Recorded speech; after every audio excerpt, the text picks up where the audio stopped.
Hey, everybody. It is Wednesday, May 31st. Dang, already here. Almost June. 2017. My name is Luke Thomas. This is the Promotional Malpractice Live Chat here on MMAfighting.com. Thank you so much for joining me. I greatly appreciate it. Today on the podcast, we'll get to, of course, all your comments and questions, but I suspect most will center around UFC 212, which, of course, is going to be on Saturday. No one's really talking about it, but the Mundials are this weekend, the IBJJF Worlds.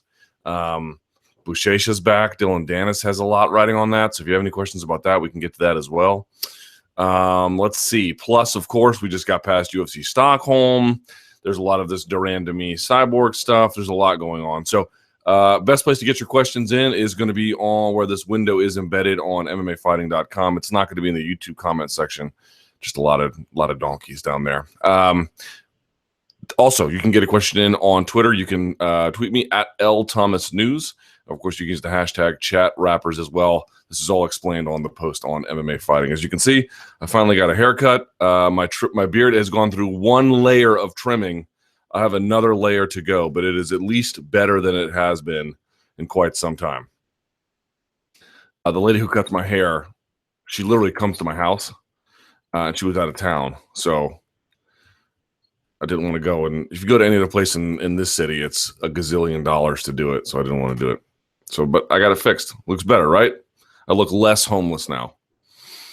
Okay. First question that is up. The de Randamie saga. Luke, is Germaine de Randamie being a coward for not wanting to fight Cyborg? Also, is she being hypocritical by calling her a cheater? Your take on the matter.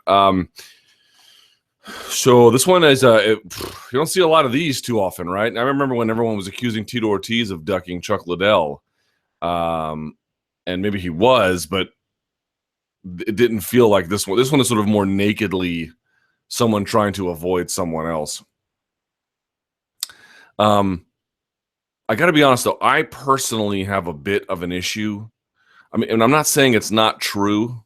I'm not saying it's not true that de Randamie is, she's not scared of Cyborg. I don't know that I'm not declaring that to be false. And I also, I've encouraged other journalists or media members, and I certainly want to encourage myself to have courage of your convictions. Like, say what you believe to be true. Be responsible, be fair, but don't hide the truth. And so my hunch is that there might be something to that, but I'm a little bit uncomfortable sitting in a chair as a media member telling a fighter, not merely a fighter, but a fighter as experienced and as decorated including just the striking arts themselves as de Randamie, of being afraid in some sort of schoolyard sense. Again, it might very well be true. I am not saying it's not, but I am a little bit uncomfortable saying that, if I'm just going to be honest with you.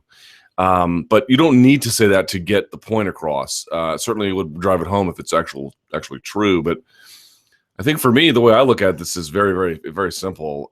There is no good defense of her actions. It just isn't a good defense of it. I mean, which way do you want to go with this one? You accepted a fight that you didn't win it controversially. There was controversial actions in the course of it in terms of, maintaining a proper ethical standard. So there's that. Then on top of it, you win and you agree to fight Cyborg. Then you come back and you say, well, what about giving Holly Holm a rematch, which nobody really asked for? And then there was sort of radio silence for a time. And then you come back out and you say, well, I just can't fight this known and proven cheater. Which is, totally a non-starter in a number of ways. Number one, not only is it the number one contender, it's also the biggest money fight by a mile. By a mile. You get the rare twofer there, where not only is this the most meritocratic fight you can make, it's also the biggest one, certainly of her MMA career, by a long shot, right? So there's no real way to hide there and say, well, this doesn't accomplish X or Y. It covers all the bases there quite handily. And I think the other sort of discussion we need to have here is about how fighters use USADA to shame other fighters one way or the other. It actually happens a number of different directions. In this particular one, she's saying, well, she got caught by USADA. So there was, look, we can all agree that Cyborg could have handled that situation differently, but ultimately she was not punished and largely exonerated And I agree that there might be suspicion remaining. I don't think that de Randamie is saying something that a lot of fighters don't feel, but suspicion is not fact. The fact of the matter is the fighters have agreed, you could argue been forced into, but they didn't really rebel. They basically agreed to a world where to completely eradicate doping, they would have to live in controlled environments in tiny little jail cells and have their every move watched. And even that, I don't think would eliminate it, right? Imagine if they were living in like solitary confinement, then you could probably eliminate doping. But certainly we all agree that that would be a ridiculous degree to which you would go to stamp out doping. So what the fighters essentially agreed to was, okay, how about this rigorous, relatively speaking, standard here by USADA? Why don't we just use that? And the agreement is, of course, that's not a perfect system, but it's basically pretty good by their own admission, by their own actions, and that to the extent you can operate in that space, then you should be sanctioned to compete. Knowing that you could still be ending up fighting somebody who was on something and is just ahead of the curve in terms of doping. But there's just this agreement in place, because if you don't have that, you don't have anything, right? If you are willing to say that that this level of testing, which they all parade as the highest level all the time, and maybe that's true, if somebody can just say, well, I don't trust that this is good enough, and therefore I don't have to fight anyone, then no one has to fight anyone ever. And look, ultimately, de Randamie doesn't have to fight Cyborg.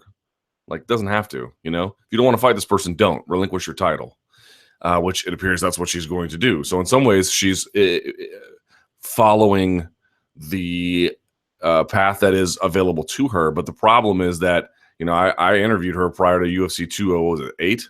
She was bright-eyed and bushy-tailed, man. There was a whole lot of enthusiasm about defending that belt and everything else.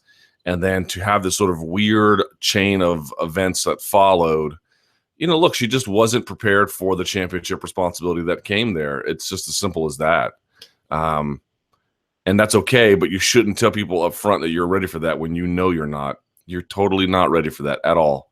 And to just undermine the system, the general agreement of essentially enforcement of doping, and just to say, well, because you haven't been caught doesn't mean it's not happening. I mean, this is what a child says. It's what a child says. You have a system that is operating that is clearly superior in terms of detection and deterrent than maybe any other system out there, albeit in my judgment woefully inadequate. But certainly the fighters have agreed that there's just a limit to this. There's a finite amount of people. There's a finite amount of time in the day. There's a finite amount of resources you can contribute to anti-doping. And this is much better than the state commission system. You are going to catch or deter a lot more people this way. Okay. Now you're going to say this is inadequate because this person has had relatively a minor, if not a totally benign issue. It's a really weak argument, man. It's a really, really weak argument. So look, if you didn't want to fight Cyborg, that's fine. de Randamie is not alone in the number of natural bantamweights who don't want to face Cyborg. Trust me. There are a bunch of them who just don't have the desire, or they don't have the desire for the amount of money or, whatever resources that are going to be conferred upon them. Like, she's not alone in that regard. In that sense, she's very much common, I think, among the elite bantamweights. But the difference is, once you signed that dotted line on the Holly Holm bout and you won the contest, it was over. Like, you had to own up to it. So I don't begrudge her if she's willing to relinquish the title, but she should be more formal about it. She shouldn't wait to be stripped, and the UFC should strip her immediately if that's what it's going to come to. Just not at all prepared for the responsibilities of being a champion. Not at all. And frankly, the arguments of, she's a known and proven cheater are just terribly weak. Terribly weak. And the funny part about it all is in the last couple of weeks, people think Cyborg is this really easy person to pick on. And years ago, I think that was very true. And it's even true a little bit today. It's not that it's not true. It's just that between the Magana situation, I don't know if it's Magana or Magana, and this one, boy, what a PR boost Cyborg has gotten. Everybody used to act as if there's no way to run afoul of making fun of Cyborg or using her for some kind of purposes to make oneself look better, right? She's a known and proven cheater, right? Not really. USADA didn't really sanction her. I mean, back in her Strikeforce days, but that's got nothing to do with today. Certainly, she's no more aberrant than a lot of other people in the UFC who have had some much more profound issues than her. The issues where she's making, in Magana's case, making fun of Cyborg's appearance. Boy, that backfired for both of them. I think we live in an age now where folks are desperate for stars. Folks are desperate to see Cyborg out there competing in a natural weight class. They just want to see the beast perform. And, people erecting these very weak arguments to prevent that in one instance, or just taking total cheap shots at her after this accumulation of cheap shots where people are really began to be like, feel sorry for her. It has backfired. It has backfired. Cyborg hasn't had this good of a 2 weeks in years. And just in terms of public perception, they have done her a huge favor. So look, not at all controversial that a bantamweight doesn't want to fight Cyborg, but the bantamweight who signs up for it and then declines and then erects all of these really weak arguments as a way of avoiding it, it's just a terrible, terrible look and total evidence that she was deeply unprepared for that responsibility. And I think the other part is like, look, what are we going to do here? If you talk to matchmakers of various organizations, what they'll tell you is you need at a minimum, and I mean a minimum, 20 women or 20 fighters for a division. Ideally 25, 30 or more is really what is when you could start to begin to hum. But just to like get it going, you need about 20, 25, yeah? They don't have that at featherweight, and they're not going to have that at featherweight anytime soon. Right? So let's stop the pretenses here. Cyborg bears responsibility here in how she got everything jacked up with this division and how it got started and everything else. We all know the stories. And UFC bears some responsibility here, and so does de Randamie. This could not have possibly gone a whole lot worse. I mean, I suppose there's some ways it could have gone worse, but this is easily below anyone's even modest expectations. Turn this down.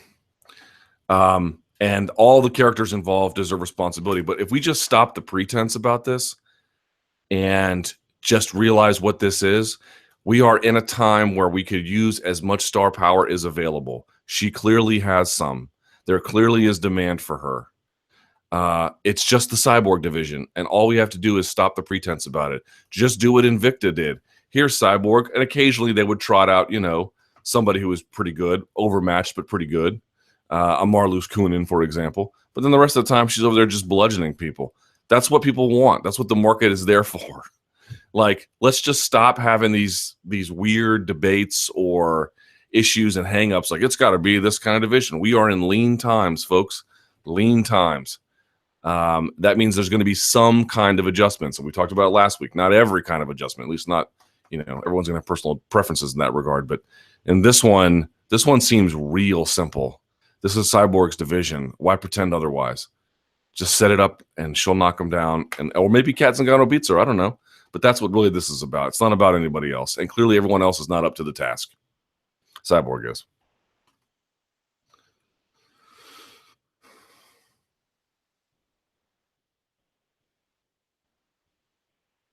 Here's someone else's take. It's hilarious. Cyborg is a cheater. As the champion of the featherweight division, she should have some say in who she fights. Before the fight, Holly was asked if she'd fight Cyborg after winning the featherweight title. She declined to commit to that fight either. Everyone knows it. GDR is the one saying it in italics. Cheater. Okay.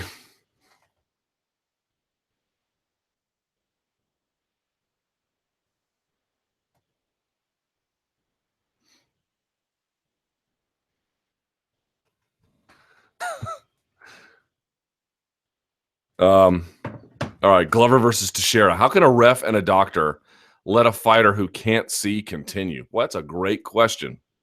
Here's the question.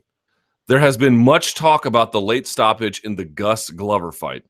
Much of that talk has been about how much damage Glover took. I think the biggest issue was that the doctor and the ref, Mark Goddard, let Glover continue when he explicitly stated to the referee he couldn't see after the eye poke. He answered no when Goddard asked him if he could see. How can a ref and a doctor let that continue? I would have hated a stoppage at that time as much as any fan, but sometimes ref and doctors have to make unpopular decisions to protect fighters. Your thoughts? I completely agree. Number one, it would have saved him a beating. And number two, yeah, this is a strange one. How many times have you guys seen fights where somebody is asked, hey, can you see? And they're like, no. And the bout is stopped. And they're like, hey, what the hell? Why was that fight stopped? Well, it's because you declared you couldn't see him. But in fact, I believe it's written into certain state codes where once the fighter declares affirmatively they can no longer see or no longer see correctly, it means versus no vision versus, blurred or something. Once they have affirmatively declared that, then the referee has either a responsibility to call it off or the doctor does or both. I think this will vary state to state about who has responsibility. In some states, the referee can end it. In some states, the referee takes a note from the doctor. In some cases, the doctor can outright call it, with the referee waving it off. I mean, there's this weird incongruity about who's got ultimate control of what. But yeah, that was sketchy to me. But what Glover Teixeira said was, or he was asked, can you see? He was asked very clearly by Mark Goddard. And what Glover said was, no, but I'm going to fight. And then Mark Goddard asked the referee, I believe he asked him something to the effect of, can he fight? Is he okay to fight? Doctor said yes. I don't know how that happens either, man. I really don't. It seems to me procedural. You have a box you have to check. Can you see? Yes. Okay. Doctor confirmed he can see. Make sure he's not just lying to you, right? Doing some sort of field sobriety test or something. And if he fails that, okay. But if you say, oh, you can't see, okay, here's what the manual says. If the person says they can't see, it doesn't matter what else they say. Now you go through the process of waving it off and everything else. That one is shocking too. Come to think of it, I'd like to see what Mark Goddard has to say about that. Maybe I'll reach out to him and see what we can figure out there, because that one baffled me as well. That was a surprising result. It's a great question. It's a really great question, because you and I both know of instances where somebody has said they can't see, the fight is waved off, and they're like, but I still want to fight. Doesn't matter if you want to fight. There are conditions that have to be in place before your consent to fighting even matters, right? That you consent is irrelevant if these other conditions ostensibly aren't met. But I guess it was different this time. That's a great question. That's a really good question. Someone says, because Glover showed everyone how a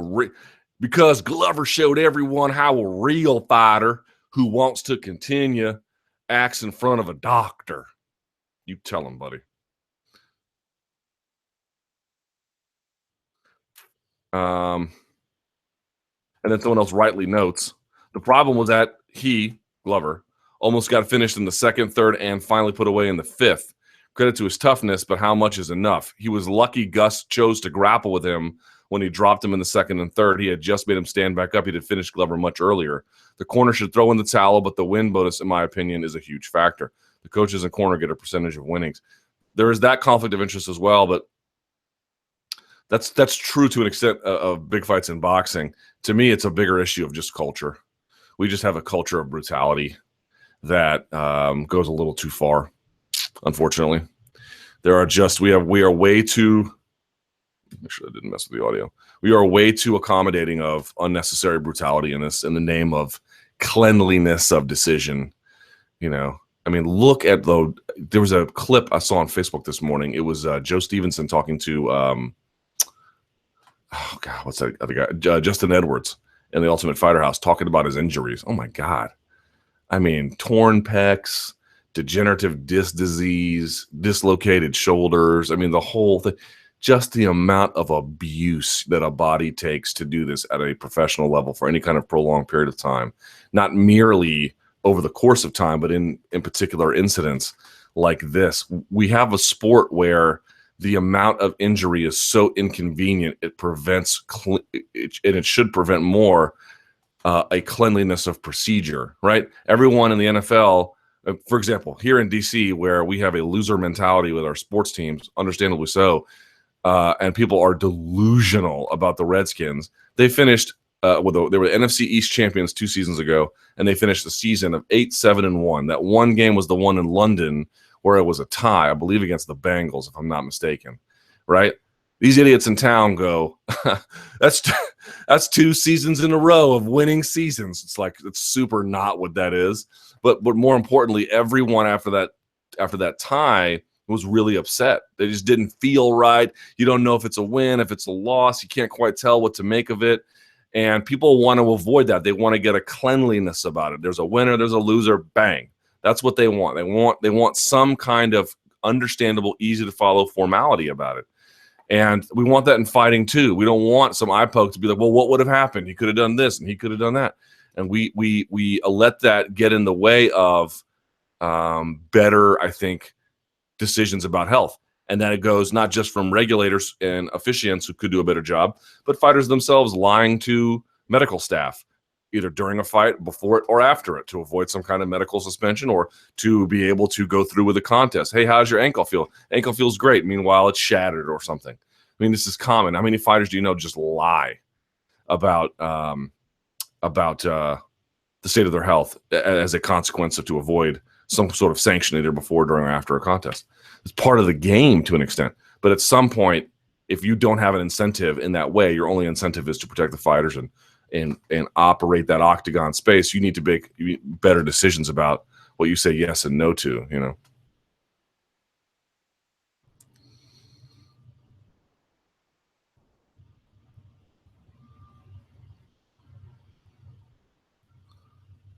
A lot of CM Punk trolls today. I'm not sure what that's all about.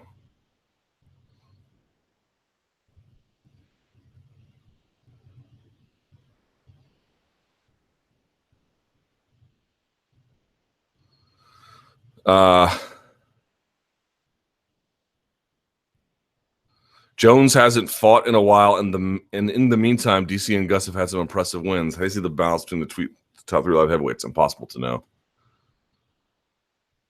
When is CM Punk coming back?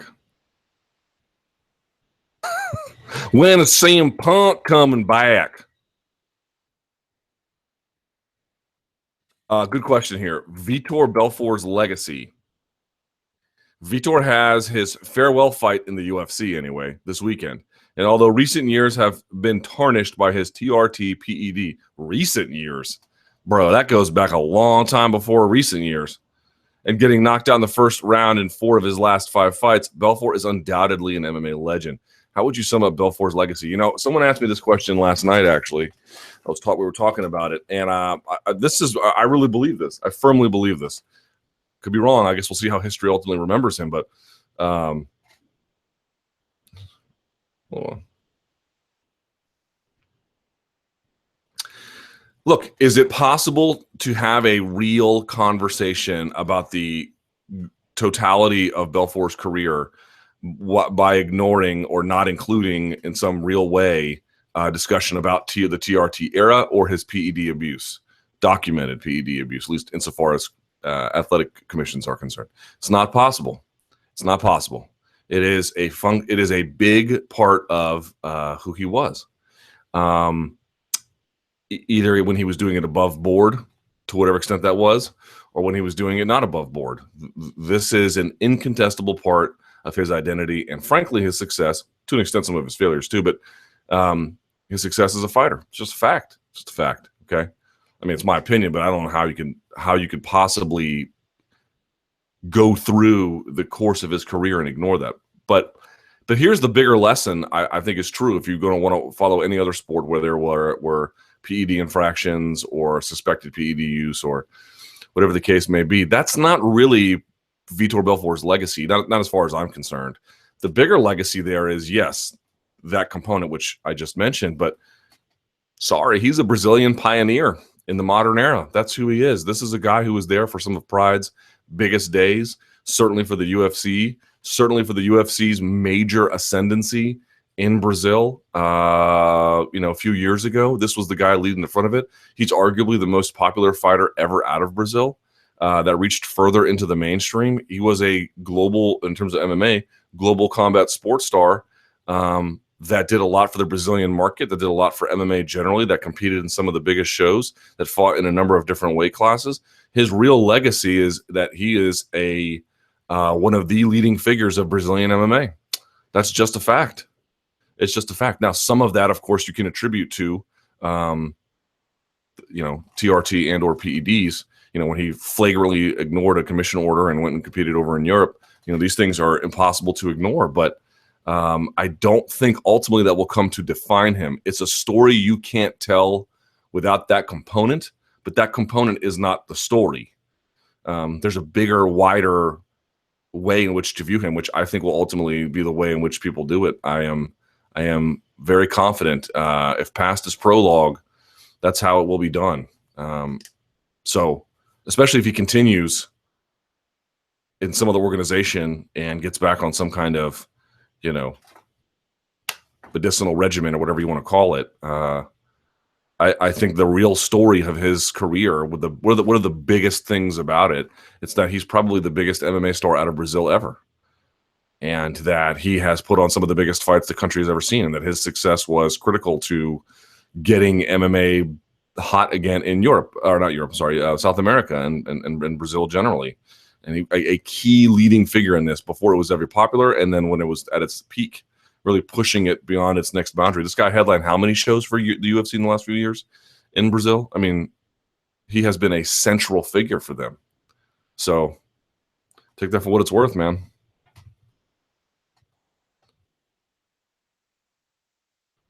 Someone wrote Jesus juice, bro. All right.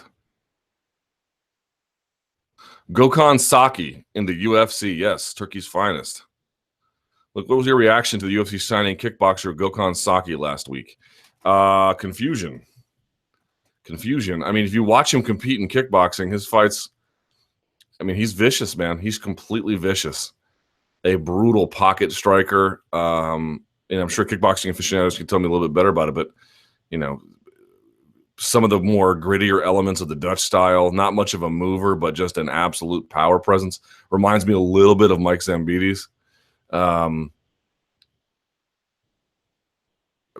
mean, just an absolute powerhouse, super accomplished. One of the guys from the K1 era as well, a beast, a total beast. But, over a dozen years ago, had one fight in MMA, didn't go well. My understanding is super limited training on the ground. This is not, I don't understand the signing for the UFC at all. This is someone Scott Coker might sign and then put in various fights that are, designed to be much more entertainment than sport, which there's a place for that in MMA. I just didn't know that place was the UFC. We always have these conversations about, should CM Punk get into MMA? Should he not? And to me, the questions are always stated poorly. It's not whether CM Punk and I'm not comparing CM Punk to Jesus Christ, to Gokhan Saki, who is a super accomplished combat athlete. But suffice to say, in terms of the MMA resume, there are some questions about to what extent they, for different reasons, qualify for employment in the UFC. And that's really the critical issue here is, if you want to be involved in MMA, there's lots of different ways to do that. But the UFC is something different. The UFC is a league above, or at least in theory. The UFC is supposed to be a higher level. And I know folks often say the UFC is just, pro wrestling with real fights. That's certainly your impression of it, but that's not a fact. That's the way in which that's a worldview coming to life, manifesting itself in the way in which you look at the UFC. But it's not some sort of statement about objective reality, no more than my statement that it's supposed to be something different, other than that's what UFC brass has said over the years, certainly Joe Silva. But I think the bigger question is, look, clearly it's going to be difficult to make fights for him just given who is there, right? If the UFC was just like a Scott Coker product, this would not be as hard. And I'm not saying they can't find anyone. I'm sure that they probably can. But this to me feels like they signed him so Bellator couldn't, because he would be a perfect signing for Bellator. In that heavyweight division, and they could have him fight in Bellator kickboxing as well as have him fight in Bellator MMA, like a Joe Schilling type, right? I mean, this would be a no effing brainer. They could do that, no problem. That it feels to me like they signed him so that they couldn't, because he really doesn't fit in that organization. There's not a lot of guys existing there who he can beat, unless they just choose to unwisely stand with him. Now, of course, if they all do that, game on. But I can't imagine that the better ones in the division would do something like that, given the inherent risk, or the light heavyweight division, whichever division he ends up competing in. So it's a head scratcher. It's a head scratcher if you're just looking at the roster and what the UFC has told us over the years about what their product is and what kind of consumer pressure they bow to. CM Punk has a big pay-per-view name. Gokhan Sake doesn't have that, so he's got some power for them in Europe. Maybe they were looking for a European draw, like a local draw who could do well depending on what European market they went to. I don't know if they have any designs on going back to Istanbul, given the certain political uncertainties there. Not that he has to be in Istanbul to draw necessarily, but you get what I'm saying. Like this was a weird one. I mean, I guess I'm curious as you are, but it just seems to me like a perfect Bellator signing that didn't happen, so Bellator couldn't sign it, right? Of course, all the CM Punk trolls are out today. I will ban you, just so you know. Like everyone who's posting about CM Punk, after this is over, I'm just going to go through and ban all of you, just so you know. Mark Hunt versus Derek Lewis. Didn't we get this question last week?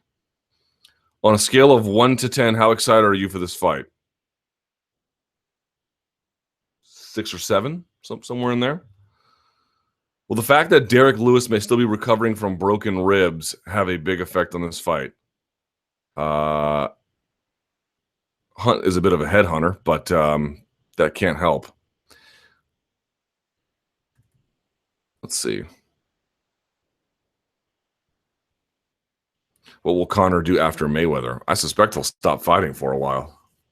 I mean, I could be wrong, but maybe he'll pop back into MMA. But if he gets 75 mil, what's he gonna do? He's gonna go fight Habib or Tony or Ally Quinta for 5 to 10. Doesn't sound very right. Big country in Bellator. Luke, how do you see Roy Nelson's career going at Bellator? I see it going well. I know power is the last thing to go, and he has legitimate ground skills, but how do you see him faring in Bellator? What are the chances they feed him a can or two before having him fight someone like Fedor? Super high. Very, very high. They are just going to find donks you've never heard of, probably. I mean, unless he's intent on, he wants a name right away. But if you're looking at the blueprint, they'll probably give him somebody very manageable who will stand with him, one or two of these guys, and then match him up with Mitrione or something like that. But I doubt they'll do that Congo fight again because Congo will just wrestle him. But they might do that too. You never know. But yeah, they're definitely going to give him somebody to not build him back up necessarily, but as he gets wins, if he gets 2 brutal knockout wins, everyone's going to be saying all MMA and combat sports, from the promoter to the fan, it's a lot of nickels out of your ears. It's a lot of, what's the missing thumb trick? It's a lot of that where they are banking on a certain degree of amnesia or gullibility. And if a fighter is young and he's given some guys he can beat, they're rebuilding him because there's this long push that they expect out of him to keep happening. Roy Nelson is 40, I believe. It's not like there's a long push ahead that he can realistically make, but he probably has enough left in the tank to give Bellator a few good years, or maybe just a couple of good years, or maybe just one more good year. Somewhere 3 or less or something, right? So, somewhere in that time frame. It's not an insignificant push, but it's not the kind of long haul that they're expecting from somebody else. To me, what this is more probably going to be about is fans will get excited after somebody beats somebody in an overmatched way if they do it in a spectacular fashion, and they generally have a degree of positive fan sentiment already built up, which is exactly who Roy Nelson is, and it will work because it always has. It's part of the reason why there's a certain degree of Mayweather McGregor interest. Like all rational analysis will tell you that this is a terrible squash match that will either be one-sided or boring or both. Impossible to say, though. That's one part of it. And the other part is that fans are attracted to sleight of hand. And media is too. I don't want to say they're not. Media might be attracted to sleight of hand worse, to be honest with you. So they're all complicit and guilty to varying degrees, but that's what a lot of it is. Yes, they're absolutely going to give him a couple of guys who are you've never heard of, and he's going to probably crush them, and it's going to make everyone a lot more excited about him in the process. It is a winning, proven formula. Wave on. Carlos Condit. Has Carlos retired? Do you know anything about this? I think I reached out to him, or at least my producer did, a few months ago and got radio silence. Remember, he was in retirement after that Lawler fight. He was only going to come back out if there was a big fight, and he came out and got wrecked by Demian Maia. I think he's probably done. He hasn't said it exactly, but I suspect that he is. Certainly, he is not answering his phone when we call, and I don't blame him. I got my coffee here with my DC mug. There's a map of DC. All right, that's what your nation's capital looks like, haters.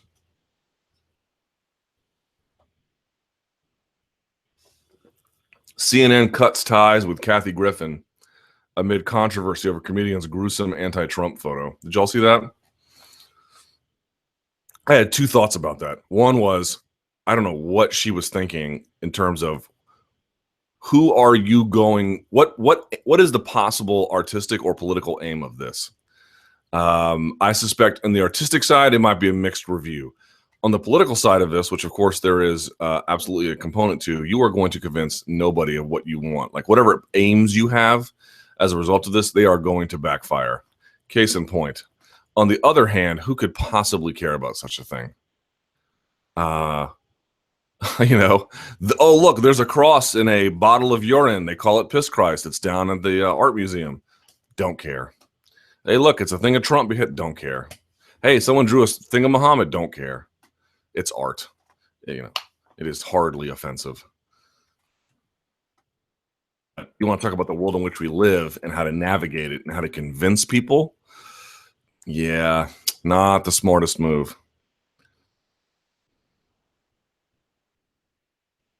This light heavyweight has gotten good again. Here's the names of the contenders. You got Gustafsson, Teixeira, Manuwa, Ozdemir, Anderson, Serkinov, St. Preux, Latifi, Little Nog, Cummins, Tyson Pedro, Jean Vellante, Blachowicz, and Antigulov. That does not sound super awesome to me. Gustafsson, yes. Teixeira looks like he's had his last. I'm not saying he's done, but he's probably not got a whole lot of time left in the sport. Manuwa, okay, he's up there. Shogun being in the top 4 or 5 of anyone is just, credit to the guy for being an absolute legend, but he is, you really got to wonder about the damage he's taken. Ozdemir, we'll see what he can do. Corey Anderson, I'm kind of chilled out on. Serkinov has some work to do, of course. St. Preux, same. Latifi, I love him, but I don't know what his real upside is. Little Nog, and Cummins. Pedro's interesting. Jean Vellante, Blachowicz.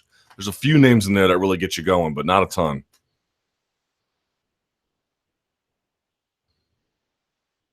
This is an interesting question. Tired of GSP? Luke, are you at all tired and worn out about all the things GSP has said since announcing his return? Yes.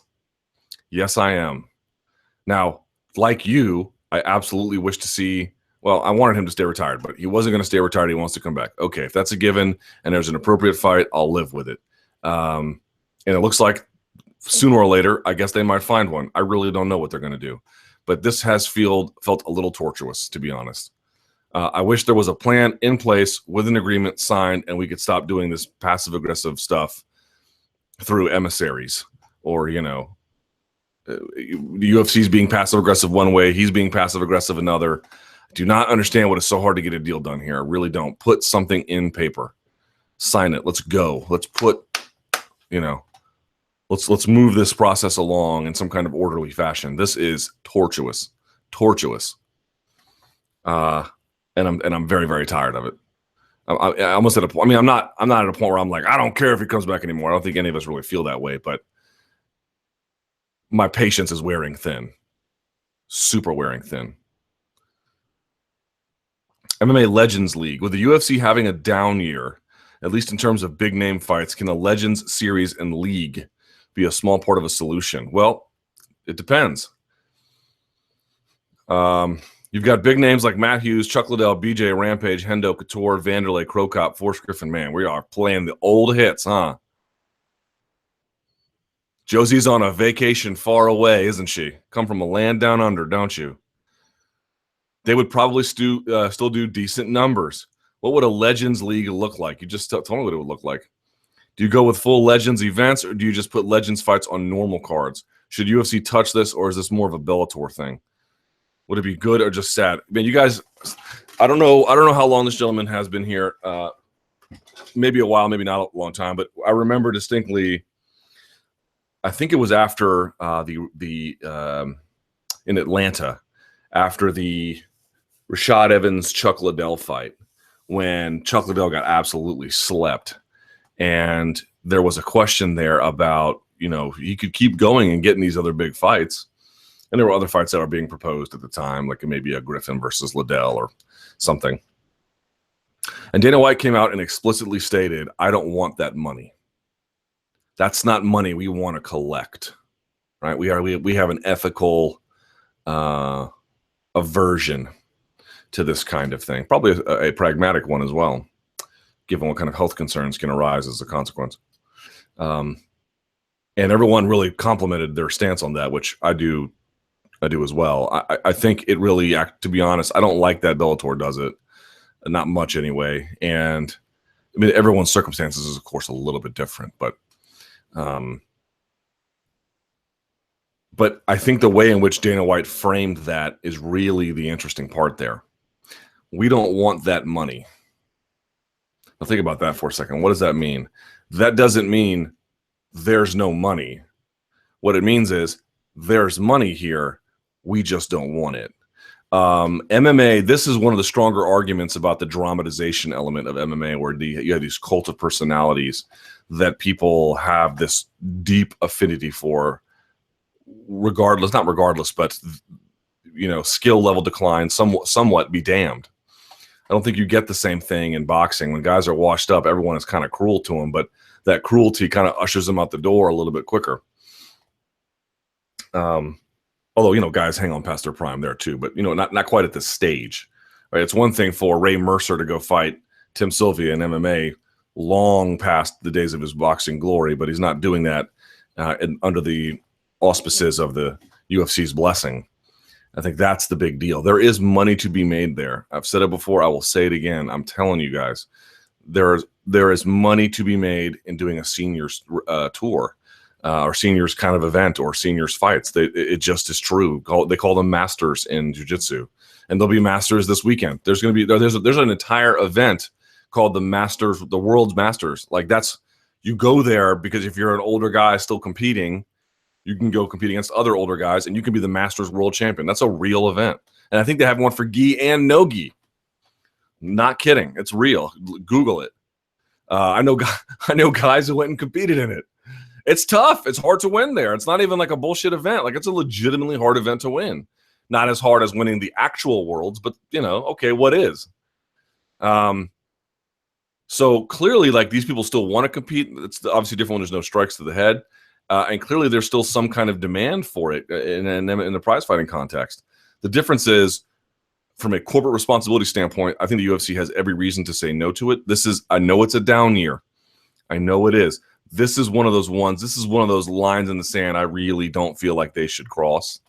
And the other issue is, if the corporate responsibility element isn't there, and Bellator has, a lot fewer options, so they're going to take more risks, right? They don't have 85% of the world's best fighters, so they got to figure something else out. Then you have to ask the commission what they're looking for here, and what kind of health screenings and responsibilities they have in preventing guys who shouldn't be competing from competing, right? And look, if states say no, then corporations might go elsewhere. So it's a two-way street.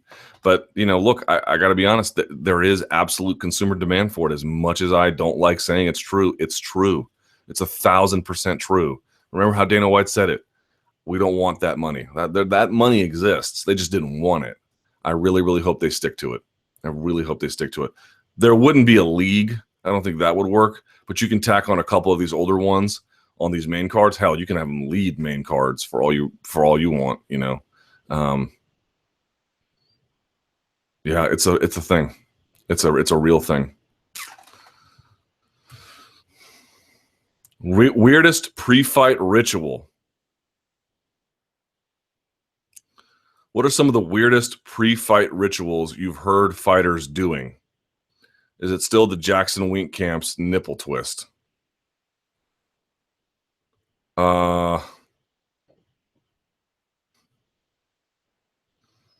Weirdest pre-fight ritual. That's a good question. I'm trying to think. I've seen guys bring in priests before. That's weird exactly, but it's a little unusual. You don't see a lot of that. The priest would go in there and bless them. I've seen that.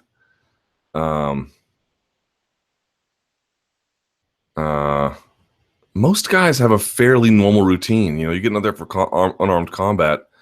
They kind of keep to themselves. They just keep it low energy. Brandon Vera for a time used to throw up before every fight. Actually, you know what? Throwing up is pretty common. I wouldn't call it a ritual, but go to a fight, go to a local fight, and I know you don't want to do this, but spend time in the bathroom and watch how many fighters come through vomiting. It'll surprise you. It's way more common than you think it is, and it's not like a dehydration barf. It's like an anxiety barf. That's pretty common. I've seen that as well. I don't know. I haven't seen too many. I don't know about too many pre-fight rituals that guys have.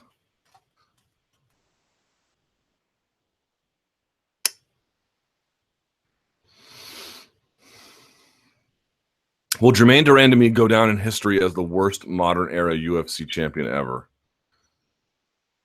I don't think she'll be considered as.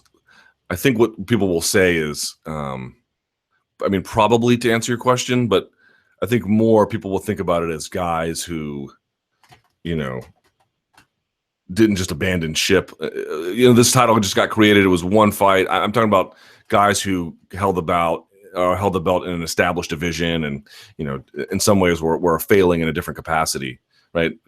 Holding up this cherished title in a very poor job versus somebody who just took a title from one fight. It was really almost an interim title in some ways, and then just walked away from not. So the answer to your question is probably yes, but I think there will also be room reserved for somebody else who wins the belt in a more established division, and therefore it carries a little bit more significance and consequence. Monster Energy sponsor. Luke, can you explain why certain fighters are allowed to wear Monster as an additional sponsor?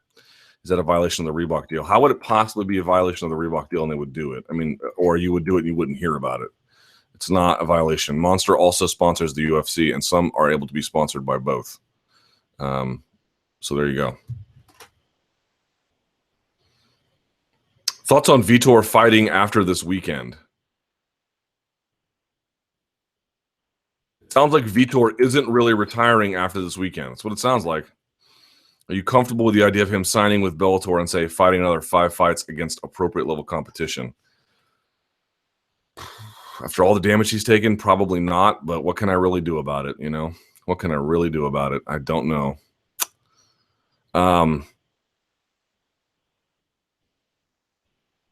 Yeah, I don't know, guys. I don't know what's going to happen. If he goes to Japan and gets back on TRT, or even for Bellator and gets on it, I guess I'll just say this. Let's just see what it looks like. Let's see what it looks like. My natural inclination is to say this will go poorly and be a very bad idea. And I suspect if that's how you believe, we'll be proven right. But I don't know, man. Like, if these guys can get a license and the corporation says yes, what can I really do?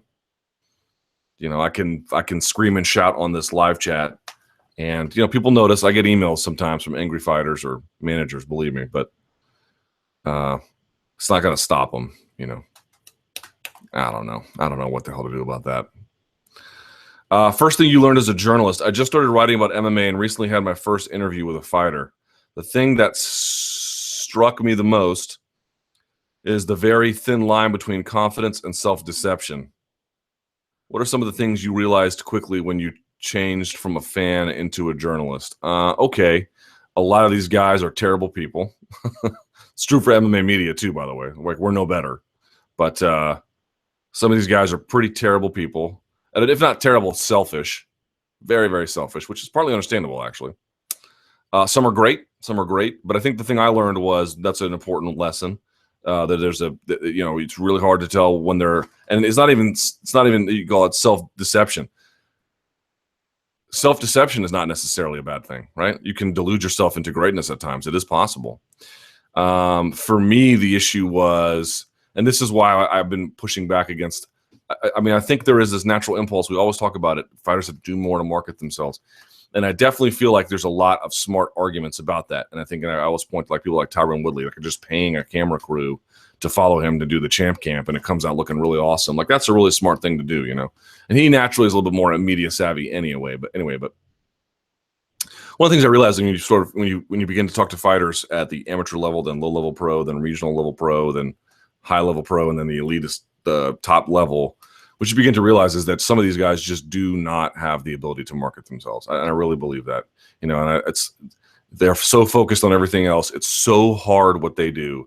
It is so demanding on them that, you know, that's why I've been really hesitant to be like, you guys need to go out there and market yourselves. I mean, it's true. Like, there is more they could be doing in a realistic way. But I think that's the thing I object to, is we really need to have a conversation about what they can realistically do to market themselves, what they can realistically do to get their names out there and be promoted in a more meaningful way and self-promoted.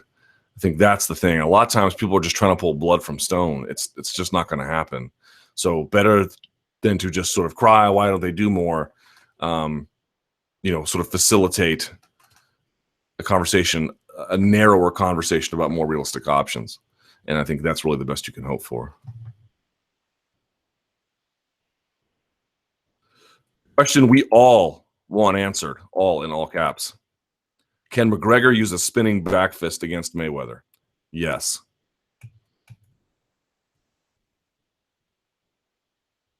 Rogan on Aldo's legacy. This is a good one. I thought about this today too. Luke, what are your thoughts on Joe Rogan saying that Aldo's legacy will always be tarnished by his loss to McGregor? I get what he's saying, but it rubbed me the wrong way. Aldo is arguably the greatest featherweight ever, took on all comers, was unbeaten for a decade, dominated the likes of Faber, Mendez, Swanson, Lamas, Florian, Korean Zombie, and others, and overcame the loss to Conor to reclaim the belt. It looked better than ever when he did it. Is it really fair to hold a single flash knockout loss against him? That just doesn't seem fair in my eyes. No, it's not. No, it's not, actually. It's a great, great question. What the hell? They calling me.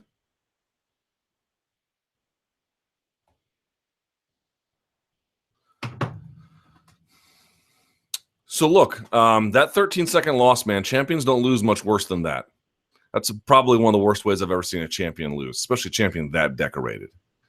I don't think you can ever live that loss down to an extent.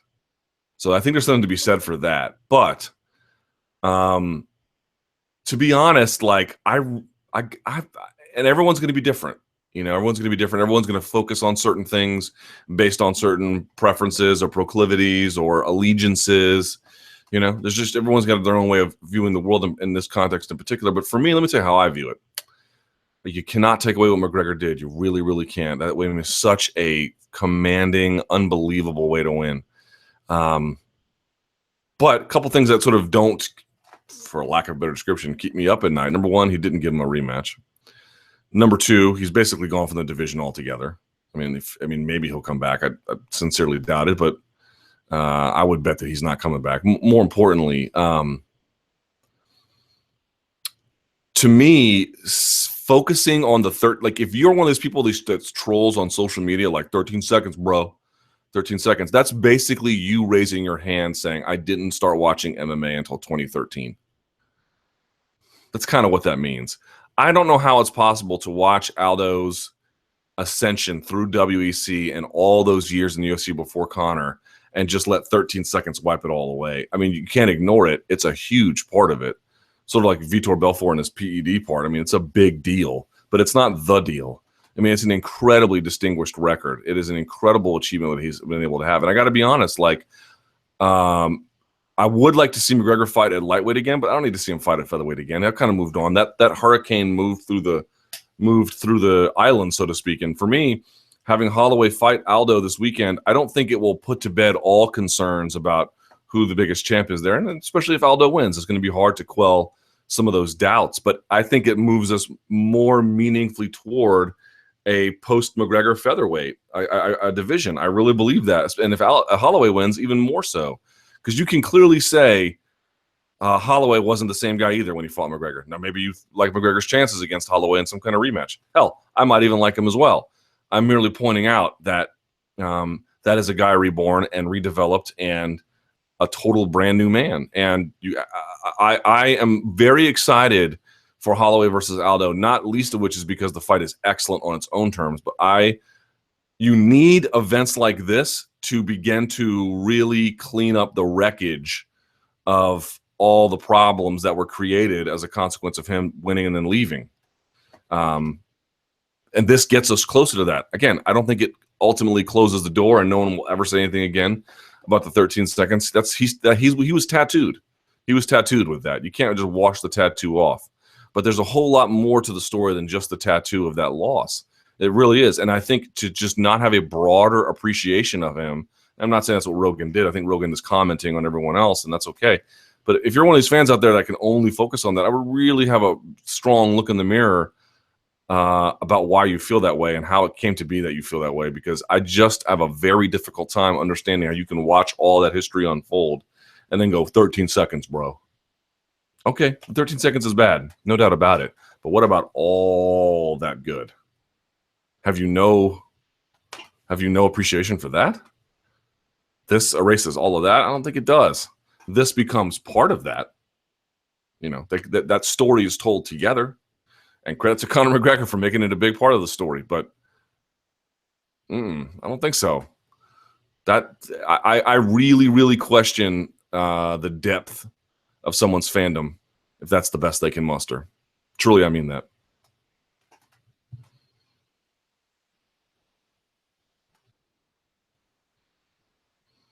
Joanna Champion versus Valentina the Bullet Shevchenko. Well, I have a story I've submitted. I don't know when it's going to go up, where we go into this with a very, very, very, very good MMA coach.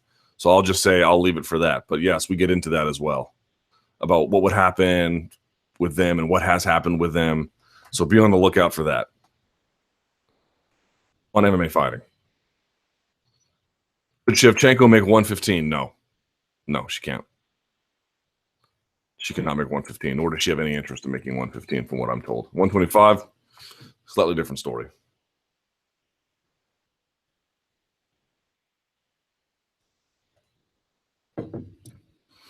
Francis versus JDS. Do you think this fight is a good idea for JDS? Nope, sure don't. How do you see this fight going? I see it going Francis's way.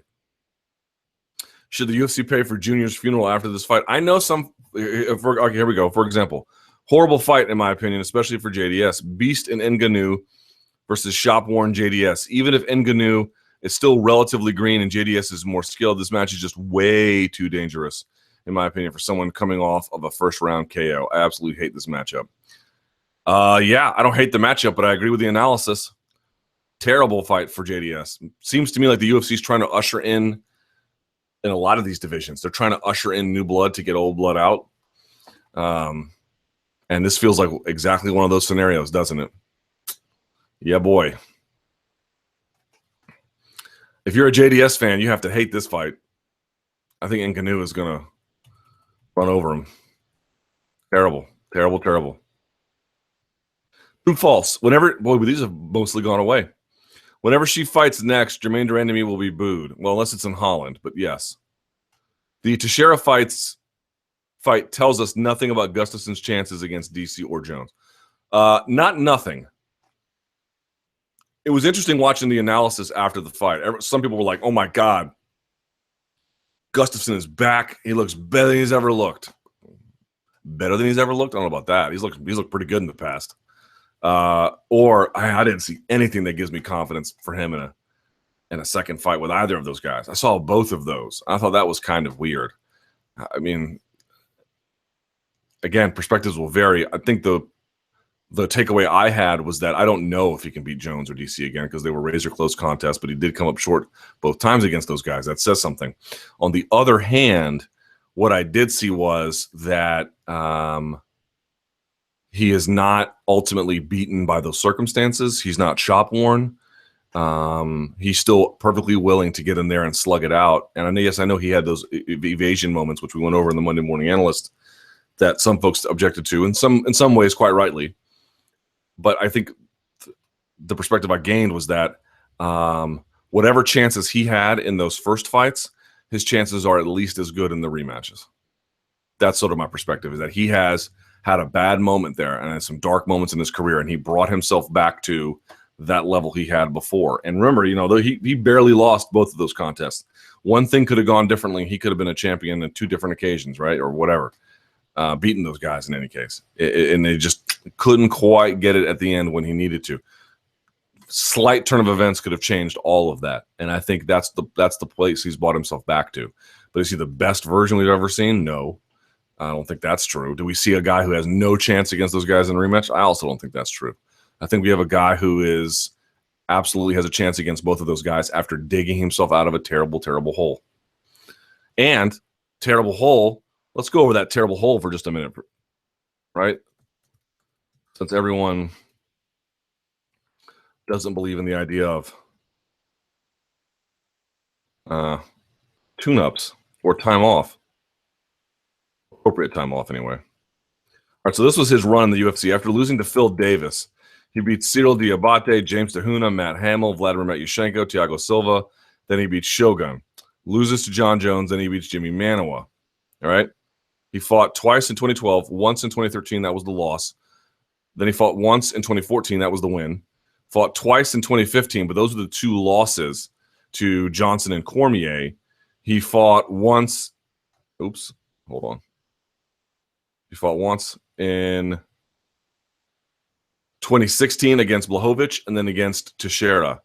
To me, this guy has achieved a certain level of technical proficiency that can only be modestly improved between fights. Taking that kind of time off, and I know partly that was related to injury or whatever, but taking that kind of time off, I think ultimately was a benefit for him. He was in some terrible, terrible wars from 2013 to 2015. It made sense for him to take a step back in 2016 and now 2017, although it looks like he'll fight at least one more time in 2017. I really think that was smart. And I really think taking the Blachowicz fight also made sense because he barely got through it, but it got him back on his feet and it got him ready with the additional time off and game plan sharpening for Glover Teixeira. They handled that right. They handled that right.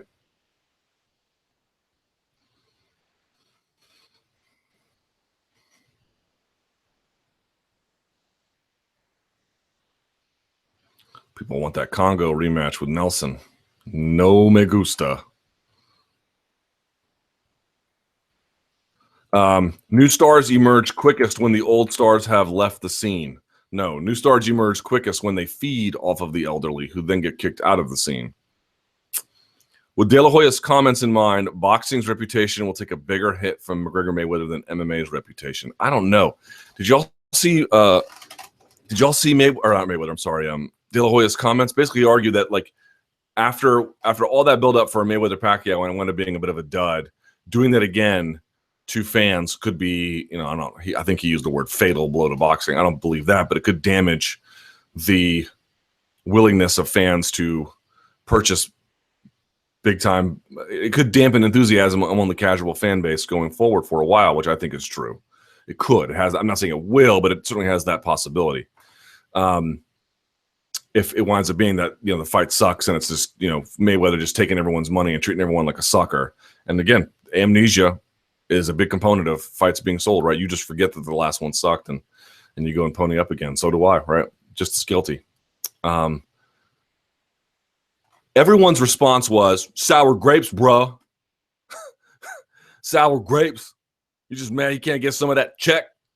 And my thought was, there might be some truth to that. There might be some sour grapes. What's that got to do with his argument? In other words, imagine if it wasn't De La Hoya making that argument. Imagine if it was like, the ghost of Burt Sugar or something making that argument. Now, what are you going to do? Like, in other words, it's totally fine to question De La Hoya's motivations and his conflict of interest there. It's totally fine. But that doesn't answer his arguments. That doesn't have anything to do with the merit of what he is saying and the merit of the arguments. The arguments don't have weight because he said them. Either they have weight or they don't because they stand up to scrutiny on their own. So when everyone was like, just mad because you can't get that check, bruh. It's like, maybe, but you're not answering any of his claims when you say that. Like, you might be right that that's why he's saying it. He can also be right at the same time. And so to me, there are some big concerns. And whether it hurts MMA more or boxing more, I don't know. I really don't know. It depends entirely on how it all shakes out. And it could, in the end, benefit both. That's another way to look at it. I don't think that's the likeliest outcome, but certainly one you can't ignore. But just saying things like, got conflict of interest, bruh. So you're not addressing the arguments at all. At all. You're just saying because you have a conflict of interest, therefore the arguments can't hold weight. Not how it works. Not how it works. Dana White's new broadcast dream team and Rogan. Right around this time, Dana said that the new broadcast dream team would be assembled with Rogan and a mystery replacement for Goldie. Has there been any new information or rumblings about who this might be? It feels as if it is being abandoned altogether, and this whole 3-person broadcast thing is what it's going to be for a while. I have not heard anything, but I haven't been following up on it either, so I'll look into it. Tale of the tape.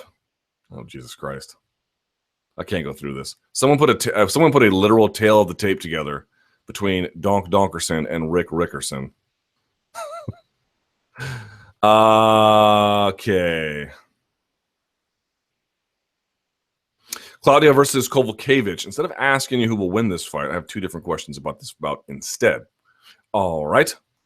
Do you feel like this fight has gone severely under the radar? Yes. Nobody seems to be talking about it. I would agree. Like a great fight. Brian Stan was talking about how much he thinks Kovalevich is an underrated athlete. He had a big long spiel about it on his radio show yesterday. I think it's up on SoundCloud if you guys want to check that out. It's really good. What are the chances this fight doesn't go the distance? I think it's very strong likelihood it goes the distance. Claudia will probably wrestle her for 2 rounds and then get banged out on the 3rd. And Kovalevich is hard to hurt and hard to finish, but can be controlled with wrestling. So I like Claudia's chances, but I like Kovalevich to survive. So very, very small chances it doesn't go the distance. It feels like a lock to go the distance, but what are the chances do you get this fight to end within the first 3 rounds? 20% or less. Very, very, very, very, very, very small chance. Rousey still in the USADA pool? I don't think so, but I don't know. I can check.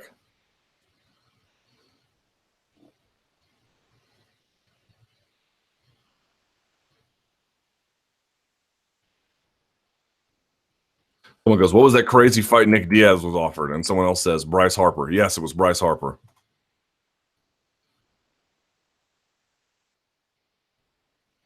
Okay, here's a fun question. CM Punk versus Bryce Harper. You've been very clear on your point. You think CM Punk would fit well on Dana White's Tuesday night contender series. Yes, I absolutely believe that. I think that's the right place for him. I have an idea for the perfect opponent for him. Bryce Harper is a former MVP, currently playing for the Washington Nationals, hometown hero, and leading the MVP charge, I believe, this season. Well, now that he's suspended, maybe not, but he has the same number of wins in MMA as CM Punk. However, he also has an amateur fight against San Francisco Giants pitcher Hunter Strickland. What a douchebag he is! In which he fought competitively to a draw. In terms of competitive matchups, this is obviously someone who CM Punk could hang with, and Harper is obviously a big enough name to provide some attention to both CM Punk and Dana White's Tuesday Night Contender Series. How excited would you be for this fight? Legitimately excited, especially if it was on Dana White's. I mean, if they put it on the UFC, I would cry. But you put on Dana White's Tuesday Night Contender Series, and you can just let the donkery go. Yeah, dude, let's go. Bryce Harper's hair flapping in the wind like Old Glory as he's putting right hands on that clown Strickland.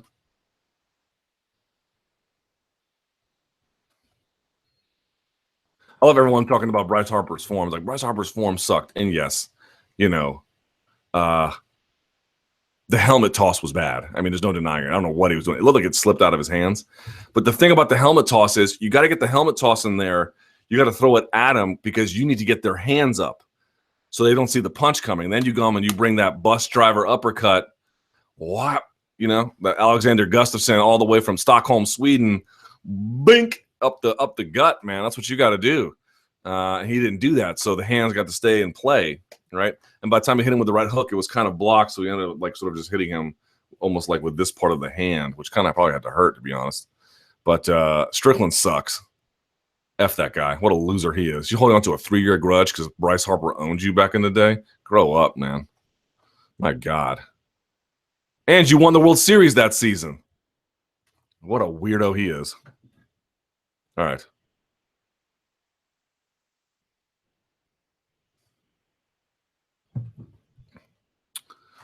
Okay.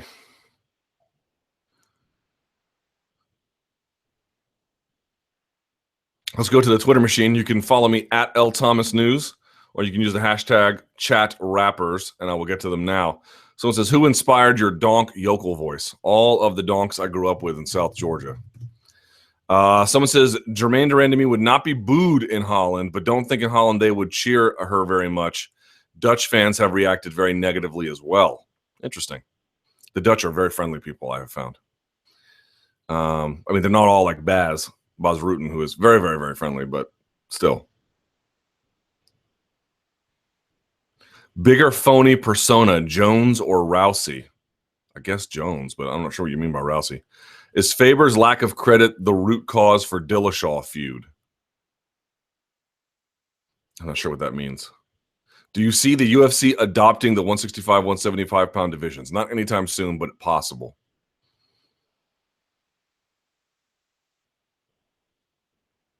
True or false? Trump has Luke's Twitter verification. Don't know what that means. What is your opinion on Cody saying he wants to be on the July 29th card with Jones DC on the MMA Hour yesterday? I think he's just saying stuff. They're not going to do that, so it doesn't really matter. If you could interview one MMA personality on Truth Serum, who would it be? Ooh, probably Dana White. Thoughts on Ben Askren? Wants to fight in August and then as a free agent. Bellator next? I hope that that's where he belongs. I mean, I don't know if Scott Coker has any interest. I guess we'll find out. But I know one has been nice to him, and we've basically lost his prime, which was tragic. But he's still got a few good fights left in him. I would like to see them be against some, Bellator's welterweight division is awesome now. Let's add Askren to the list, see what he can do. Your take on Ngannou, yada, yada, yada. What did you make of Jose Aldo's bench press form on UFC Countdown? I didn't see it. Did he have a proper back arch? Can someone send me a picture or a video of Jose Aldo's bench press? I would like to see it. I would like to comment on it. Bench press is sneaky hard to do, man. Sneaky hard to do. Everyone just benches like this, like a jackass, and that's why all their shoulders are torn up. Bench press is hard, man. I'm still working on it, and I jacked my back up.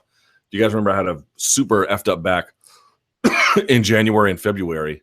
I couldn't powerlift at all the last few months. I've only just recently started back on a program because you can arch your back a little bit, but you have to have more thoracic bend and not lumbar bend. I had too much lumbar bend because I wasn't paying attention. I wasn't doing it right. I was playing with my foot adjustment to get leg drive into the bench, and I jacked it up. I jacked it up bad. So it's a sneaky hard press to get right. Sweden was a solid 4 p.m. start, though, not 4 a.m. Okay. Someone says, time to hit the bong and let Luke Thomas do the rest. I'm glad to know we got out there. Bonks on the bong. All right. Any chance if Holloway wins the title and asks to defend in Hawaii during the Octagon interview, he'll get it? Extremely unlikely. There are not only time zone issues and venue issues, but also monetization issues with taxes on events there. True or false? Jose Aldo defeats Max Holloway. Probably going to say true. Karolina Kowalkiewicz defeats Claudia Gadelha. False. Warriors sweep the Cavaliers. They might, man. They look good this season. Damn.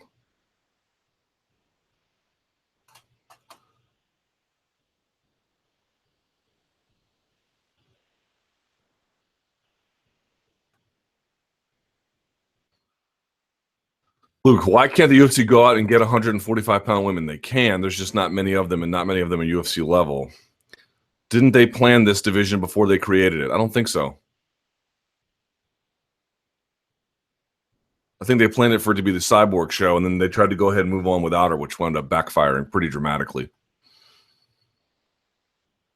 Oscar was on TMZ saying Conor should fight Canelo. I'm sure he was. Oscar's a hater when it comes to Floyd. Absolutely true. Again, that's not a refutation of the arguments. A refutation of the arguments is addressing the arguments. It's not saying he's a hater when it comes to Floyd. He is a hater when it comes to Floyd. What's that got to do with his arguments?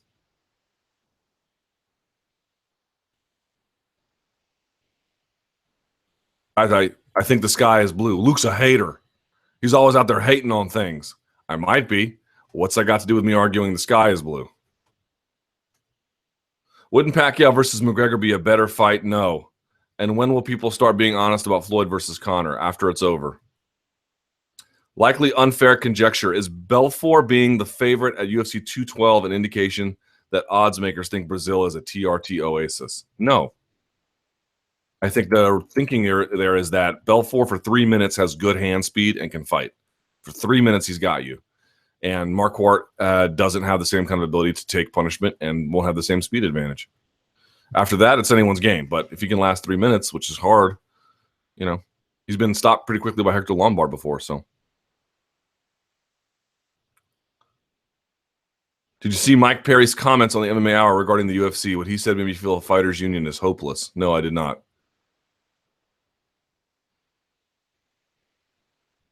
Name some examples of fighters who are exceptions to the horrible, selfish people generally in your experience. Exceptions to that. Okay. Justin Wren is a total nothing like that at all. In my experience, I thought Mike Easton was that way. I thought he was a really, really down-to-earth, giving guy. I'm trying to think of some other ones who... I'm sure TJ Dillashaw would disagree. I'd say Faber is a pretty great guy, to be honest. There might be some questions about his business practices, but as a athlete and as a teammate, I think his resume is pretty strong. Thoughts on Machida's chances at middleweight on his return to the top competition? I think it will do him a little bit of good, to be honest. I mean, I'm sure this is not ideal, not this amount of time off, but he probably needed some, and he worked on his English a lot. I mean, are you guys following him on Reddit? Man, or his English teacher on Reddit? Lyoto Machida is out there really working on his English. Very, very impressive. You have to be very impressed by that guy's commitment to, being a more well-rounded person and improving his career even this late in the game. It's inspiring.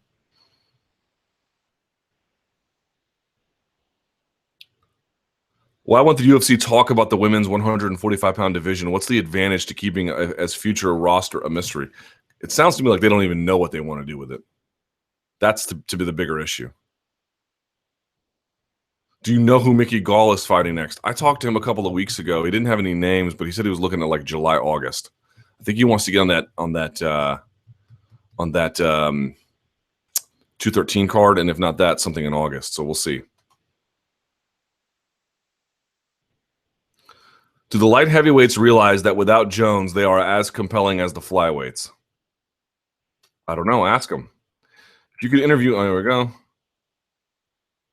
Why does the UFC need to wait to confirm info we know Cody TJ canceled so they can announce a new fight simultaneously? I think fans did not know. Fans just sort of assumed it was off. Rightly assumed, but that's not the same as knowing.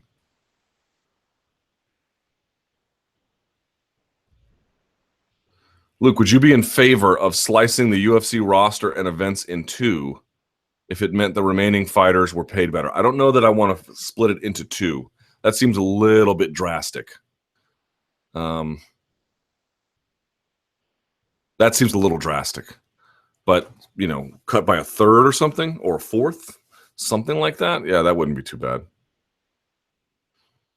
Even a third is high. A fourth or a fifth. Hell, even a sixth is still a substantial cut. So cut in two, no.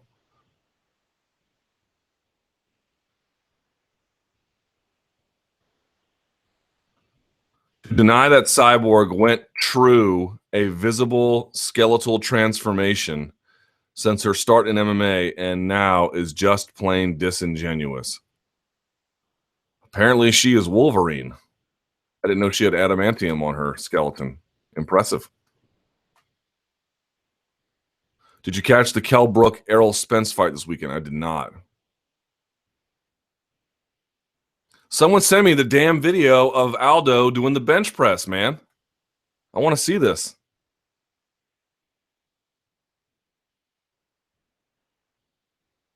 If there were more open women's divisions, the talent will come. There are high-level women in other combat sports. True, it would take time. What do you make of, again, JDS versus Ngannou? Love it, man. Fill in the blank. The four horsemen of the grappling and MMA apocalypse are Maya, Nurmagomedov, Askren, and Verdum. Verdum's grappling. I remember having debates with everyone before the Nogueira fight, being like, bro, Nogueira might be the best submission heavyweight in MMA. I'm like, nope. Not even close. Verdum is an order of magnitude better. Not just in pure jiu-jitsu, but in pure MMA jiu-jitsu too. And then of course he goes out and he subs Nogueira. So it's Verdum. Verdum is, you could put Jacare in there maybe if you really wanted to, but I've always thought that Verdum was such a lethal finisher with his subs. So you could put Jacare if you wanted to. Okay, get a few more of these in. Let's see.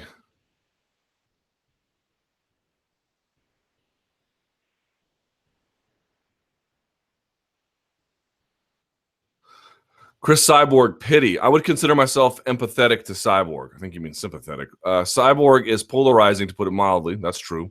I do think a lot of the criticism she's obtained is fair, and I think a lot of it has to do with her appearance and the way she violently defeats women who, let's be honest, are generally considered more attractive fan favorites. Okay, fair enough. That being said, I do get the impression that a lot of journalists on the other side of the polarization can go beyond supporting and empathizing with her and downright pity her. She's been treated unfairly throughout her career, but she has made plenty of her own mistakes too. Do you get the impression that there is a portion of MMA journalists who are too soft on Cyborg? Well, that's going to be it's a bit of a loaded question. Too soft, I don't know. But are you asking, is there a disconnect between the way in which media view Cyborg and the way in which there seems to be a general fan sentiment? And is the media perspective a little bit more charitable than the fan one? Whether that's right or it's wrong, yes, there's a disconnect there. Sure. Next fight for Ryan Hall. I will text him. Fight kit sales numbers. Good question. I have been wondering this the last few weeks. Are you aware of the sales numbers for Reebok fight kits? I am not, and this is a closely guarded secret.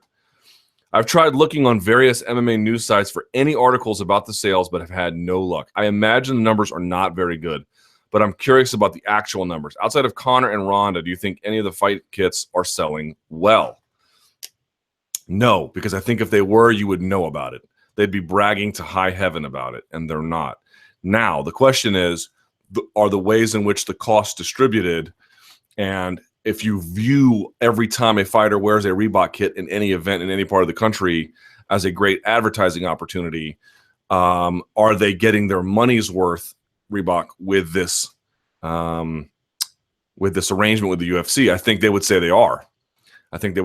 But if you're asking on top of that, consumer purchases, those kinds of sales, are those meeting any kind of expectations? Well, it depends what the expectations are, but I cannot imagine those are doing quite well. I have seen them on discount. I mean, this is anecdotal evidence, but I've certainly seen them on discount racks in a number of sports stores. Now, sports stores are having their own kind of crisis, and so is retail generally. There's a retail crunch in terms of brick and mortar institutions happening in this country.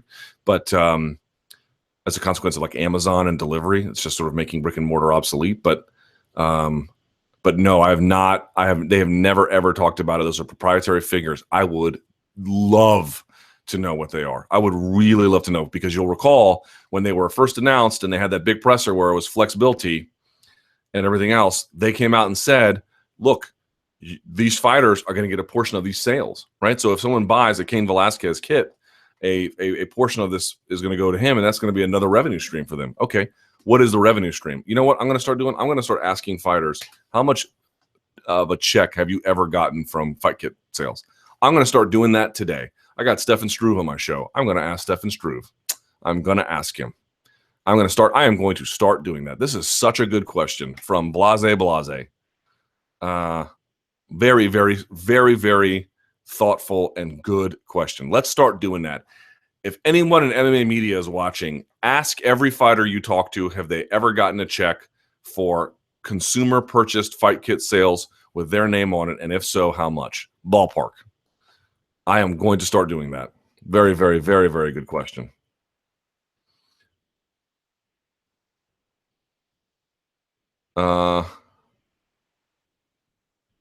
Do you think any American at the Mundials has a really good chance of winning gold at black belt this year?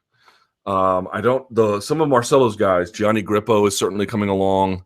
Because remember, was it Paulo Miao who suspended? No, not necessarily in the same weight class. I'm just looking out for Buchecha. Buchecha's back this year.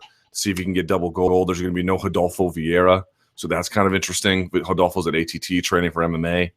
And then I'm really curious about Dylan Dennis. He was on Instagram. He dyed his hair purple, calling himself a sex symbol, which is hilarious. So I'll keep an eye on that. I'll be tweeting about it all week. So you can follow me at L Thomas News. I'll be following that. Big doings.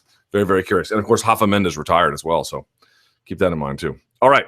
It is 2:30. Thank you guys so much for watching. Look at that. 2 weeks in a row. No issues with the microphone, huh? It's a Christmas miracle in May 31st.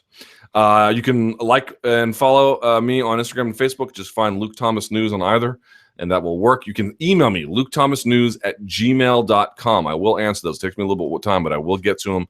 So send them there. Don't go to the old email address anymore, lukethomasnews@gmail.com. And think of anything else. Yeah, subscribe to MMA Fighting. Like this video. Share it around. And until next time, donkeys, stay frosty.